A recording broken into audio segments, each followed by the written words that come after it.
Howdy friends, my name is Terry, and here in the Geek and Sundry Vlogs channel, you and I get to have a wonderful conversation about miniature wargaming.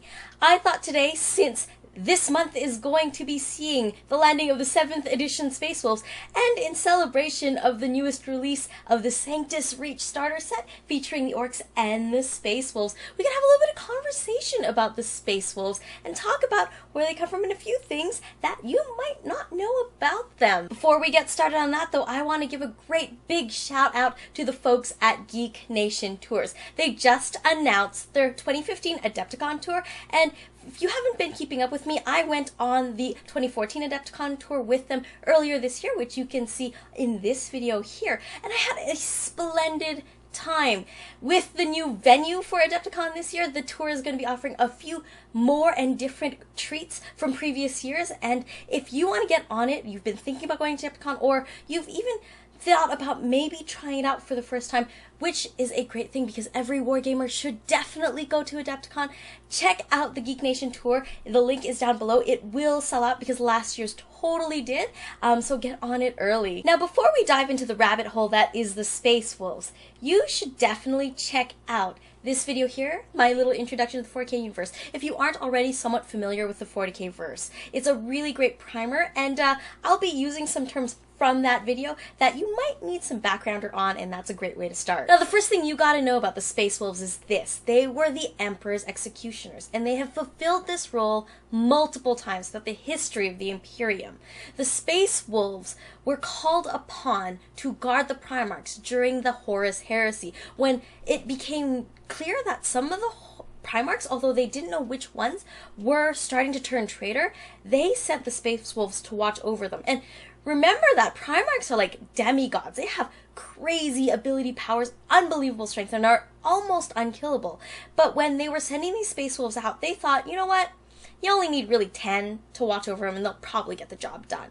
So you can definitely file these guys under the category of bound. Now, the second thing kind of goes back to them being the executioners. When I say that they have been called upon to do these executions, they actually have purged entire legions of Space Marines. That is a lot of Space Marines. An entire legion. There are 2 legions that have been expunged from the records of the Imperium, including the 2 Primarchs of those legions. And when it was time to carry out the task, they called upon the Space Wolves to do it. It was actually mentioned in the Horus Heresy novels as an offhand comment that when Magnus the Red had turned and his legion had become sanctioned, they said, you know, we've done this twice before, we can do this again.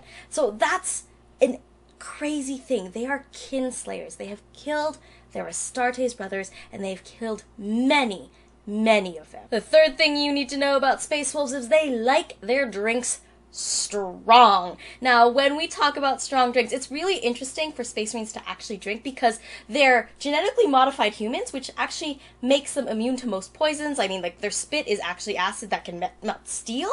So when you think about the kinds of drinks you need to drink to actually get these guys drunk, you need a special kind of drink. And they actually make a drink on their homeworld of Fenris that includes some toxins from the native plants that actually stop one of their livers from working, the liver that processes poisons out of their bloodstream, and that enables them to actually get drunk off of a particular ale that they make on that planet called Mjord.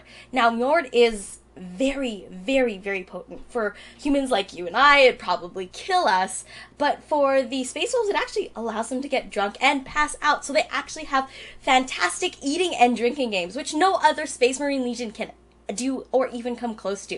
It is rumored that Leman Russ, the Primarch of the Space Marines himself, was able to challenge the Emperor at a drinking challenge, and he bested the Emperor at both eating and drinking, and it was only in combat where he lost. Now, the fourth thing you gotta know is that their homeworld, which we've already mentioned, is called Fenris, is a hell hole. This death world is like an icy planet that is very cold and very rough. And, you know, those native plants that make these toxics that would kill just about any other human are some of the nicest creatures that live on this planet. This thing has like snow trolls on it and like shapeshifting doppelgangrels, as well as like these crazy huge worms that like tunnel through the landscape that are totally carnivorous.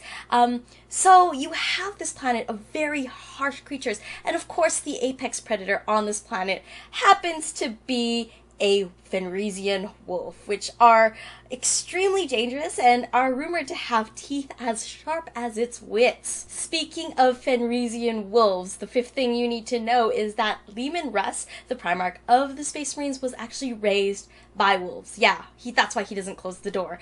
What happened is that when he landed as an infant on the planet, the wolves took him in and raised him as his own until the rumors of this child fighting alongside wolves ended up going to the king of Fenris at the time, who retrieved the child, raised him as his own, civilized him, and allowed Leman Russ to grow in both, mental intellect and physical prowess, becoming the actual demigod he was. He then ascended to the throne after his adopted father died, just because there was no better person to be able to do it. Now, the sixth thing you need to know about the Space Wolves is this. They lost their Primarch after the heresy because their Primarch's just up and left. He gathered all of his legion around him for a giant feast, and he stood up among them and said to them, "In the end, I will return for the final battle." And then he went to the Eye of Terror, presumably to fight all sorts of chaos horribleness. Now, the Space Wolves believe he will return at the end of days, and that's actually better than what Elvis promised, so I'd say that's pretty good. Now, the seventh thing you need to know about the Space Wolves is that the first thing they ever possess for themselves is an axe. Yes, I said it.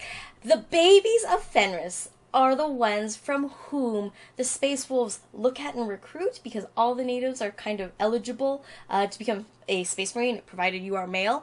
And every baby born on Fenris is given an axe very early on, and they're expected to be able to grasp it because they're expected to be warriors from cradle to grave. The land is so harsh and so war-torn, and they continue to fight for survival on that planet, that if you are hardy enough to be considered as a Space Marine because you are showing great martial skill or some really heroic abilities, you are then picked up by a wolf priest and put through the tests to see if you can actually become a Space Wolf. Now, the eighth thing you need to know about the Space Wolves is that their gene seed is extremely unstable, and that translates to having some really interesting characteristics that sets them apart from other Space Marines. This includes acute senses like hearing, and they can see extremely well, as well as a leathery skin that kind of protects them better than normal skin, and canines that grow to be quite long and very hard. They can actually dent like plastisteel, which is an extremely hard futuristic component of the universe. Now, what they do is they inject any aspirant who wants to become a Space Wolf with the helix, and they could go through the test called the test of Morkai, and that actually tests them to see if they have the wherewithal within themselves to become a Space Wolf. The helix makes them very feral, and it gives them an ability to fight ferociously in battle, but also can turn them into totally feral people where they are totally separated from their humanity and can't actually focus and work in a team setting in a strategic way whatsoever. And that is a requirement of any Space Marine, particularly of a Space Wolf, because they are extremely tactical creatures. That brings us to number 9 on the list, which is that Space Wolves are indeed strategic, tactical, and deliberate, but they actually hide it behind a facade of being savage and rebellious. They do this because they want to act like drunkards amongst the Astartes so that they can actually do the work that they were intended to do when they were first created. They may not hold to the Codex Astartes like every other Space Marine chapter does, because they are rebellious, but on the other hand, they are extremely loyal.